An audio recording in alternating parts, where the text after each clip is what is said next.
Hello, this is Mike from birdgazer.net. In this video, we're going to show you how to assemble a birdgazer.net do-it-yourself Wren house that comes in our Wren house kit, plus free gifts. Let's get started. Some of the things you'll need to put this house together are a clamp, don't have one, borrow, a hammer, cordless drill, don't have one, borrow, same with the hammer, a countersink bit for your screws, a small drill bit for the hinge pins, and a magnetic tip holder with a tip that's exactly the type that you're using for your screws. You'll need 13 deck screws, 1.25 inches. You can, if you decide that you want to open and close your door at will, you can get a L-bend hook, it's 1.5 inches, or you can use a screw and lock the door if you don't plan on opening and closing the door a lot to check your birds out. If you do plan to do that, I would recommend a BirdGazer Nest Cam box, where you can get an Amazon Blink camera, which is wireless to your phone. That way you can watch your birds at will and never disturb them. You'll need to get 2 fork penny nails and 2 2-inch screws to mount the box onto a tree, a post, or a fence. All this hardware which you need to provide, you can get at any home store or hardware store, and if you don't know where to look, just ask a store associate.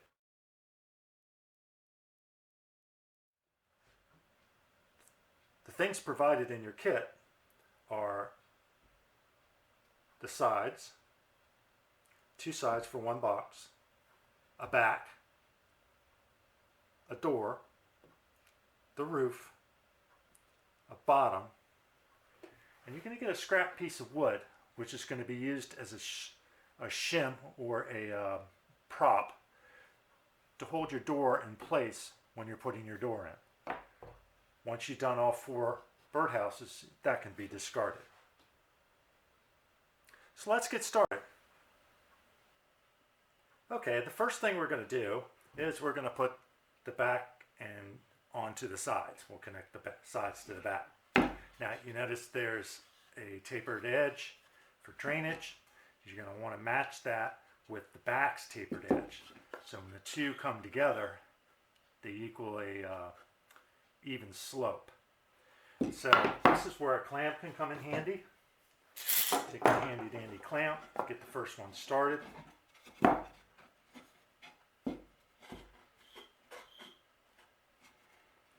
Lined up, put the clamp on. Get this extra hand here to help you out. So it's all lined up. And you got it like this, so it's pinned together like this. Now, this is where your screw gun comes in handy. We're going to take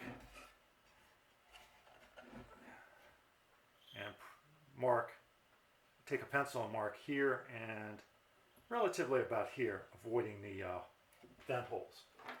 So you can put a little tick mark there if you don't want to freehand it.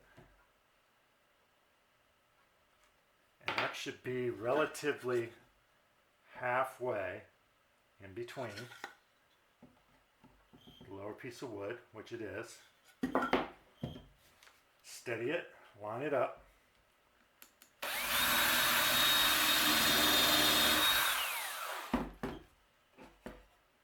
A screw hole in. Now I'm going to be rocking 2 screw guns because you got them. So we'll go ahead and plant the first screw. Not too much, you don't want to strip it. Then we'll go to the second one. Let's see, I want to do this where it won't wiggle out of my way.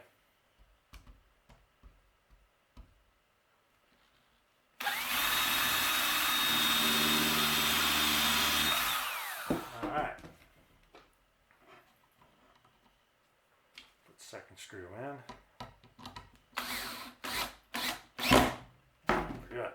Alright, we got one side. Now the the other side, you can clamp it, or you can do what I'm going to do, is just freehand it.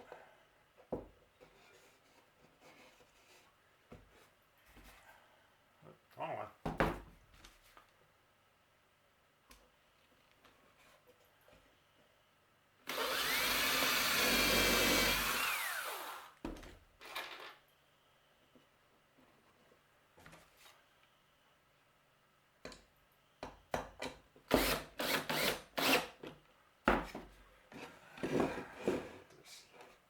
Last one in.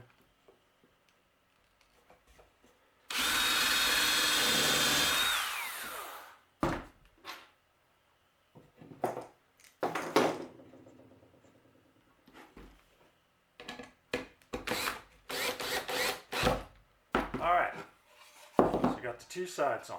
The next thing we're going to do is put the bottom in.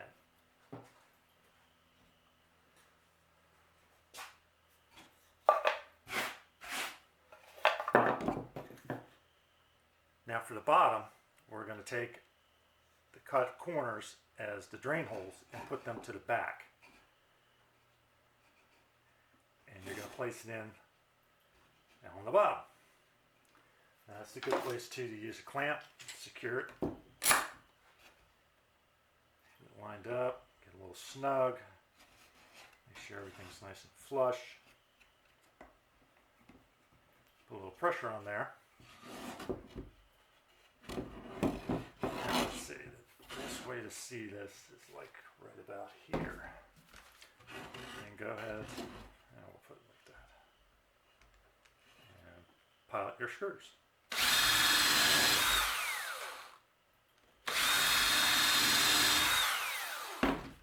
Two. One there. One there.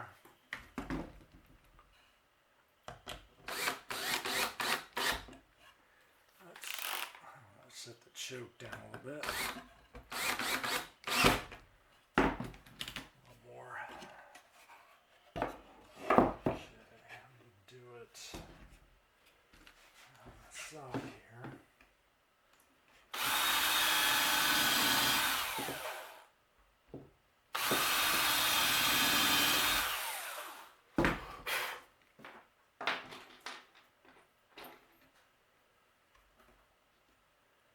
One screw in, and the other. Hold it firmly.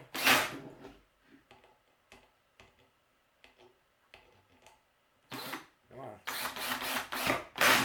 And we got the bottom in.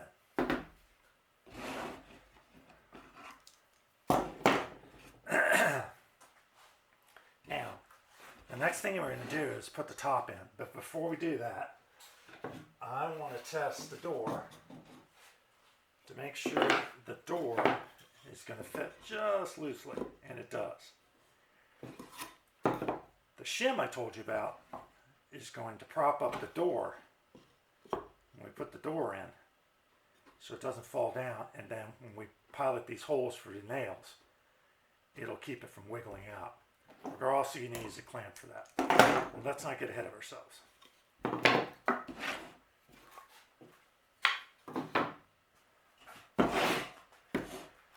We're going to put the roof on in a similar fashion by piloting holes and attaching it to the top. We already tested to make sure that the door won't be snug. Sometimes the wood will cave in, and then you'll have to wiggle it back out or shave the door down.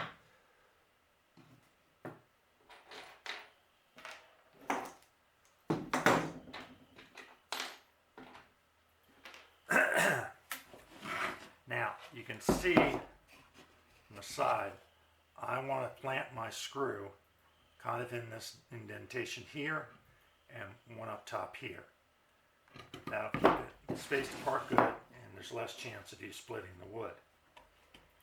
So we'll do the first one, of course, after lining it up and squaring it.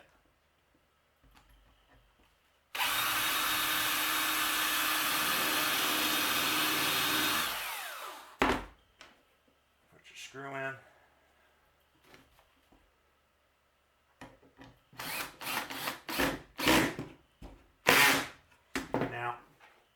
For the roof, if you choose, you can get 1 5/8, not 1 1/4. You need 4 of them. 1 1/4 is sufficient, but if you really want to sink it down harder, use 1 5/8. I wouldn't go any longer because then it gets kind of tricky. You can also, if you want, put a bead of exterior glue on the top of the sides, not a lot, and that'll make sure the roof doesn't go anywhere. Do the next one.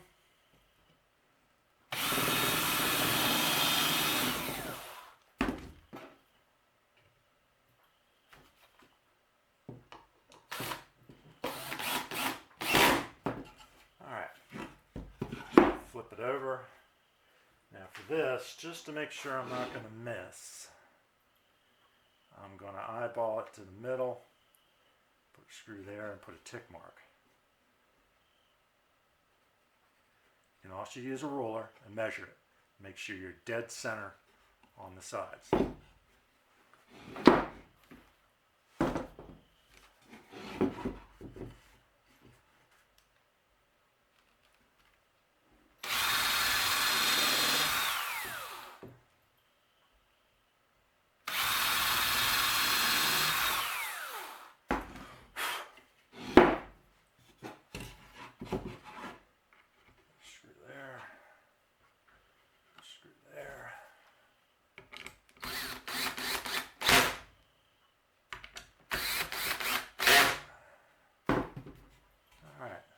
A little proud, but it's good.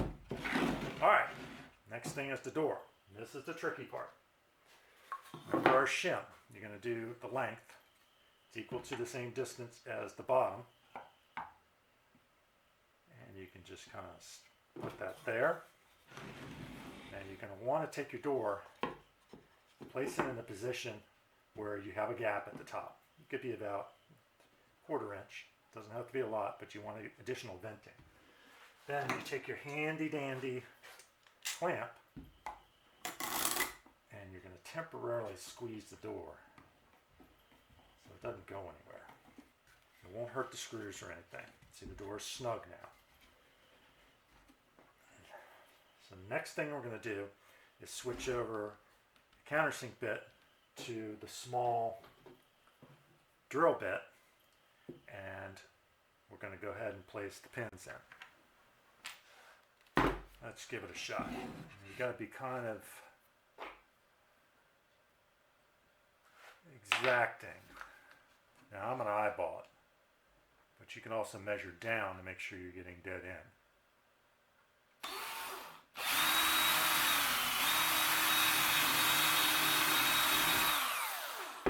All right.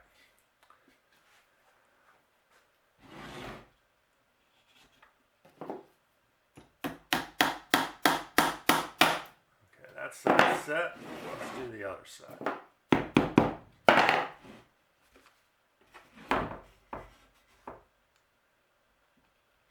Try to keep it level.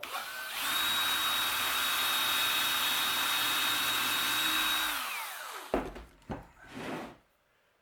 your pin. All right, good to go. You can remove the clamp.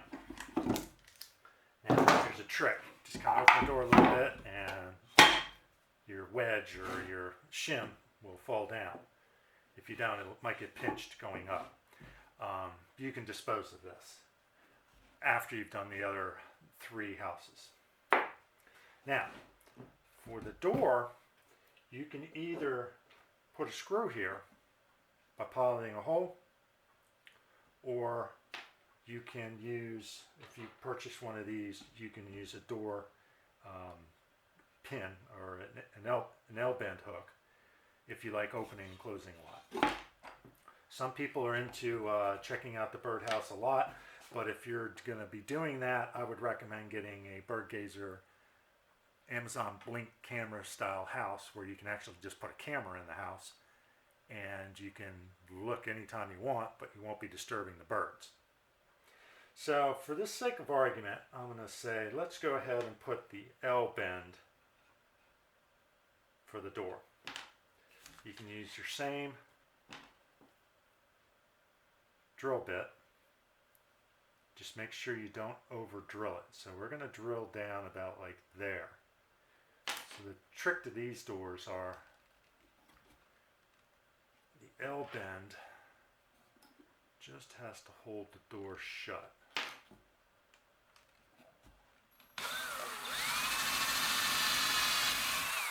So we're going to test it. Let's see how far down I got. Because you're basically screwing and unscrewing it as a door latch.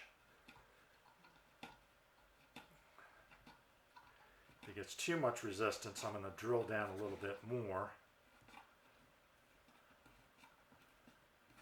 to be able to screw it down. But it seems like even if it's...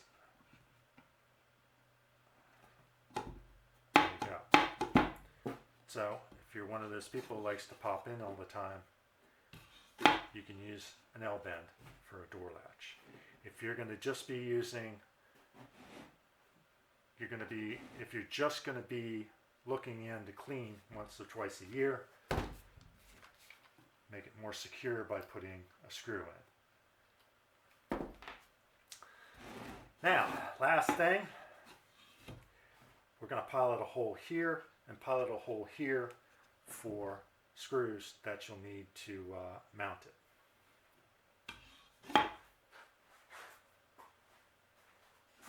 I'm going to take this.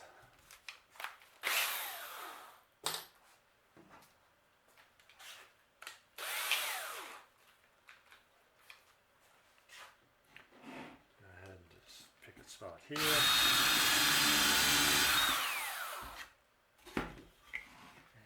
Spot here.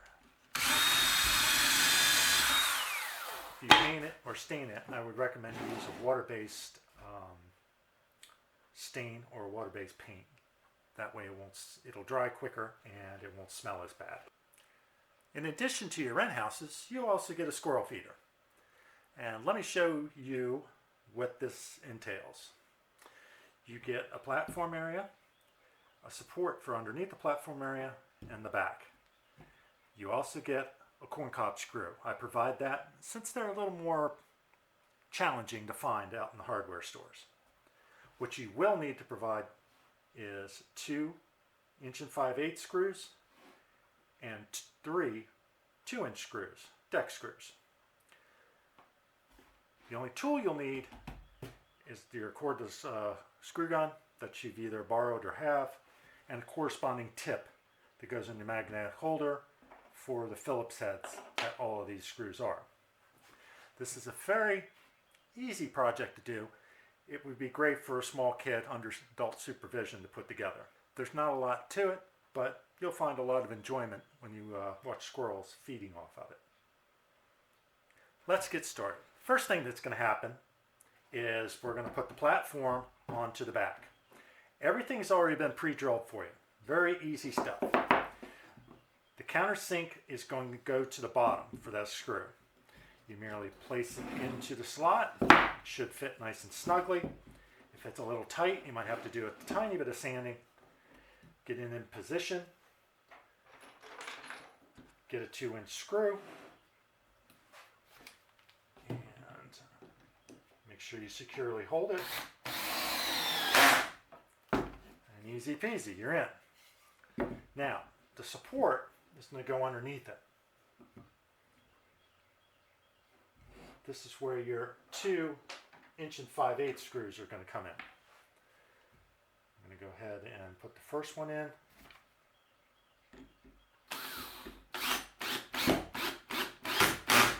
And then put the second one in.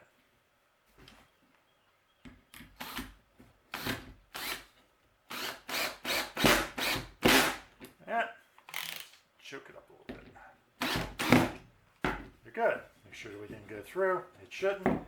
Now with the unit assembled, before you put the screw on, this would be a great time to go ahead and paint it, stain it, urethane it. I would recommend using a water-based product so it doesn't take long to dry and it doesn't smell. And then putting your corncob screw in. But since we're not going to do that for the sake of this video, all you have to do to put the screw in is just basically screw it in.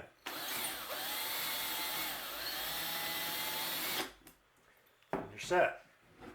The feeder's all ready to be mounted on a post, a fence, or a tree for your squirrel friends. You'll be using your two 2-inch screws to do that. And you're ready to go. When putting the corn cob on, you can either screw it on slowly or you can wiggle it on. Sometimes when the corn cob is very dry, it's better to screw it on. If it's fresh corn cob, it usually can punch right down and get onto the screw and hold in place. I hope you enjoyed the video, and I hope you enjoy watching your birds and your squirrels.